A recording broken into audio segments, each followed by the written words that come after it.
중국에서는 맛있는 음식을 미식이라 하고 아름다운 여인을 미인이라 부릅니다. 고대 중국에는 그 아름다움으로 전설이 된 4명의 미인이 있었습니다. 이들은 각각 양귀비, 서시, 초선, 왕소군으로 불리며 그녀들의 아름다움은 오늘날까지도 회자되고 있죠. 하지만 이 미인들은 단순히 외모뿐만 아니라 각자의 고향과 연관된 독특한 음식 문화로도 유명하다고 하는데요. 이 4명의 미인은 왜 음식과 연관되어 기억될까요?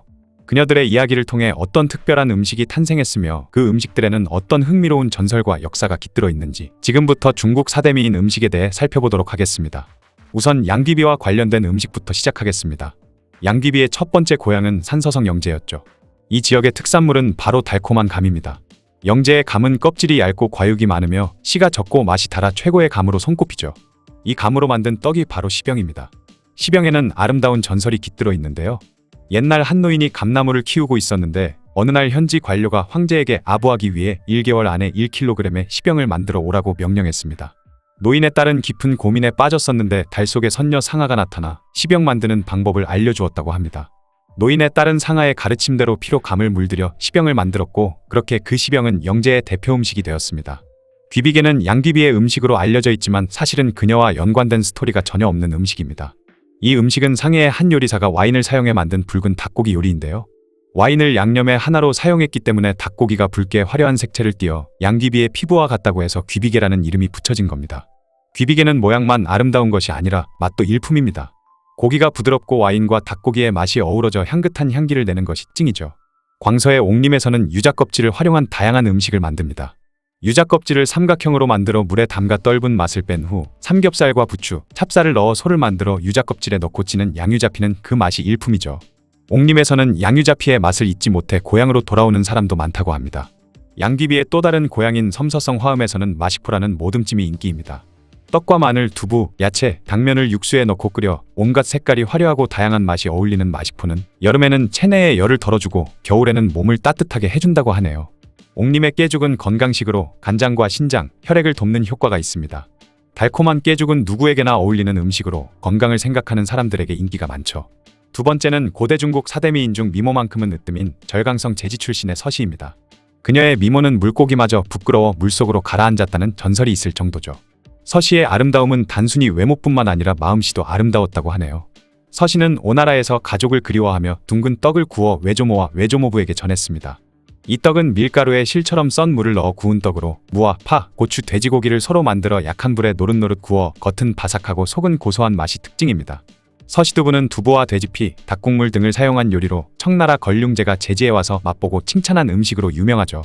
두부와 돼지피, 닭국물의 조화가 일품인 이 요리는 서시의 이름을 따서 서시두부라고 불립니다. 복건의 명요리인 서시어 볶음에는 서시의 사망과 관련된 스토리가 담겨져 있습니다. 춘추전국 시기에 워랑이 오를 멸한 후 서시의 미모를 질투한 워랑의 부인이 서시의 몸에 돌을 달아 바다에 던져버렸죠. 시간이 흘러 바닷가의 모래 속에는 사람의 혀처럼 생긴 대합조개가 생겨났다고 합니다. 서시의 죽음을 애석하게 생각한 현지 사람들은 그 조개에 서시어라는 이름을 달아주게 되었다고 하네요. 서시어라는 이름을 가진 조개는 우윳빛을 띠며 육질이 부드럽고 맛이 싱싱해 그 어떤 조리법으로 만들든지 간에 모두 최고의 맛을 자랑할 정도라고 합니다. 서시어는 맑은 물에 국으로 조리하는 것이 가장 인기 있다고 하네요. 상해의 대표 음식인 서시새우는 서시의 살갗처럼 우윳빛을 띠는 새우를 사용해 만든 요리입니다. 새우를 녹말가루와 우유, 계란 흰자로 버무려 볶아 만든 이 요리는 부드럽고 고소한 맛이 일품이죠. 서시의 고향 제지의 밤은 알이 굵고 맛이 뛰어나며 천여년의 밤 재배 역사를 가지고 있습니다. 이 밤은 고소하고 달콤한 맛으로 유명하기 때문에 제지의 특산물로 손꼽히고 있죠. 그 다음으로 초선은 역사서에 기록은 없지만 삼국지에 등장하는 인물로 너무나 유명합니다. 그녀의 아름다운 미모를 이용해 왕윤이 여포와 동탁 사이를 이간질시켰고 동탁이 죽은 이후 여포의 첩으로 살았지만 그녀가 어떻게 생을 마감했는지는 기록이 없다고 하죠. 그녀가 하도 아름다워서 닮아져 초선 앞에서는 부끄러워 스스로를 구름으로 가렸다 해서 폐월이라 불리기도 합니다. 하남성 주구의 초선두부는 미꾸라지와 두부를 사용한 영양식입니다.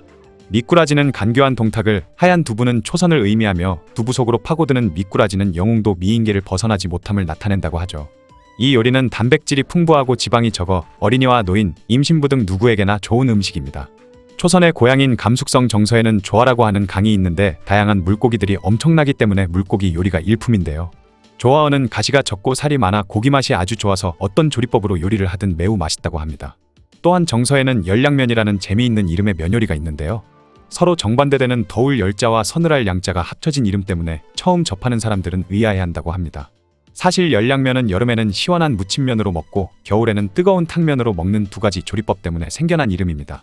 여름에는 고명을 얹고 참기름과 파, 고춧가루를 두르고 무쳐서 양면으로 즐기고 겨울에는 뜨거운 육수를 부어 열면으로 즐기는 것이죠. 중국에서 하늘에서는 용고기, 지상에서는 나귀고기가 최고라는 설이 있다고 하는데요. 정서와 가까운 유림의 나귀곱창은 맛이 담백하고 쫄깃하며 매운맛이 어우러진 별미이죠. 이 요리는 나귀의 내장을 사용해 만든 음식이며 그 맛이 독특하고 풍부합니다. 식혜와 비슷한 산서성 흔주의 하곡산죽은 북송시대에 만들어진 음식으로 고소한 냄새와 맛이 일품이라고 하죠. 이 음식은 입안에서 퍼지는 고소한 맛으로 많은 사람들에게 사랑받고 있습니다. 북송 시절 요나라 군사가 항상 북송에 하곡을 침입했었습니다. 요나라 군사가 쳐들어오면 백성들을 서둘러 피난을 갖고 군대가 물러가면 다시 고향으로 돌아오기 일쑤였었죠. 그러던 어느 날 하곡의 한 집에서 밥을 지으려고 하는데 요나라가 쳐들어오자 씻고 있던 쌀을 그대로 버리고 급히 피난을 떠나게 됐습니다. 며칠 후 요나라 군대가 물러간 뒤 돌아왔더니 쌀은 이미 쉬어버린 후였죠. 버리기도 아깝고 해서 주인은 그 쌀을 그대로 익혔는데 생각지도 못한 고소한 냄새가 나고 맛을 보니 별미였다고 합니다. 그때부터 산미반이라고 하는 식혜가 전파되어 현재까지 이어져 오고 있다네요. 서씨가 타이에 의해 다른 나라로 갔다면 왕소군은 자발적으로 서역으로 떠난 미인으로 그녀와 관련된 음식은 대부분 서역에서 유래한 것입니다. 왕소군이 말을 타고 저 멀리 서역으로 가는 도중 남쪽으로 날아가던 기러기가 왕소군의 검은 고소리에 끌려 말잔등이의 아름다운 왕소군을 보고 그만 나는 것을 잊어 땅바닥에 떨어졌다고 하는 전설이 있습니다. 그로 인해 서시에 침어설이 있는 반면 왕소군은 기러기가 떨어졌다는 나간설이 유명하기도 하죠. 왕소군이 머나먼 흉노의 땅에 도착했을 때는 입맛이 맞지 않아 항상 배를 골았습니다. 그걸 본 흉노의 두령은 주방장에게 왕소군의 입에 맞는 음식을 개발하라는 어명을 내렸죠. 그렇게 탄생한 게 바로 소금피자인데요. 소금피자는 밀가루를 반죽해 끓여서 묵을 만든 후 고추와 식초 등 양념을 얹은 묵무침입니다. 왕소군의 무덤이 있는 내몽골 후코트에서는 소군합이라는 오리찜이 인기가 좋습니다. 오리와 당면, 밀가루 국수를 함께 끓여 만든 이 요리 또한 왕소군의 입맛을 위해 새로 개발된 것이었죠. 오리찜을 먹은 왕소군이 얼굴에 만족스러운 웃음을 띄우자 그 음식에 소군합이라는 이름을 달아주었다고 하네요. 호북성 의창시의 호두는 껍질이 얇고 모양이 특이하지만 맛이 일품이라서 현지의 대표적인 음식으로 꼽힌다고 합니다.